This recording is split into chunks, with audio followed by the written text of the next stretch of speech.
حکوومەتی هەرێم و سەرانسەندن لە خەڵک بە بێبوونی خزمەتگوزاری دەگیارنەوە ڕۆژێک خەلیفە بڕێک پارە دەدات بە باڵۆڵ و پێی دەڵێت ئەم پارەیە بەرەو بیدە بە هەژاران.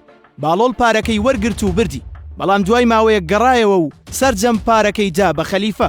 خەلیفە لە باڵۆڵی پرسی بۆچی پارەکەت گەڕاندەوە؟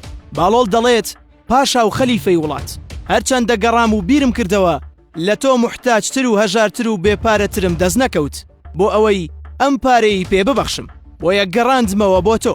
خەلیفە دەڵێت باڵۆڵ چۆن دەزانیت هەژارترین کەس منی خەلیفەی وڵاتم لە کاتێکدا سامانی وڵات لە ژێر دەستی مندایە؟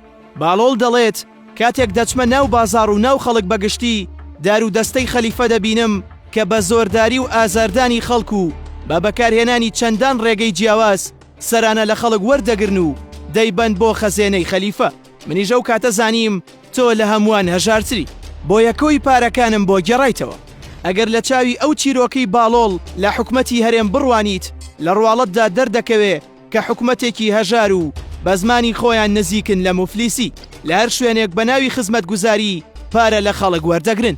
بۆ نمونە پارەی کارەبا لە خەڵک وەردەگرن بێ ئەوەی هیچ کەس لەم مەملەکەتە بزانێ کارەبا لە چەندەوە بۆ چەند هەیە. پارەی ئاو لە خەڵک وەردەگرن بەبێ دابینکردنی ئاوێکی پاک کە شیاوی خواردنەوەی خەڵک بێت و لە فلتەرەکانی تەندروستی دەرچوو بێت. پارەی ڕێگەوبان لە خەڵک وەردەگرن لە کاتێکدا هیچ شەقام و جادەیەکی کوردستان نییە دەیان کەسی تێدا نەبوو بێ بە قوربانی. سەرباری چاڵ و چۆڵی جادەکان دەیان کامێرایان بەنهێنی داناوە تا لەم ڕێگەیەشەوە خەڵک ڕوت بکەنەوە. پارەی خزمەتگوزاری ژینگەی وەردەگرن بەبێ ئەوەی سیمای هیچ شارێک بە پاکی ببینی. لە هەر کوچە و کۆڵانێک، لە هەر بینە و بارەگا و فەرمانگەیەک دەیان کەسیان بە ناوی عەریزەنووس و دروستکردنی فایل داناوە و بەڕاست و چەپ خەریکی کێشانەوەن بەبێ ئەوەی بتوانرێ مامەڵەکانت بە ئاسانی و بەبێ وەرگرتنی پارە ڕایی بکرێت.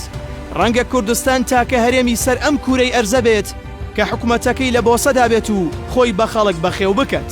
وەک چیرۆکی باڵۆڵ کە بە کۆکردنەوەی پارە بێت، ئەوە تاکە حکومەتە پارەی پێدەشێت. لەلایەک بووە بە سوالکار لەو خەڵکەی کە خۆی باخەڵی بڕیوە، لەلایەکی تر بووە بە ڕێگر.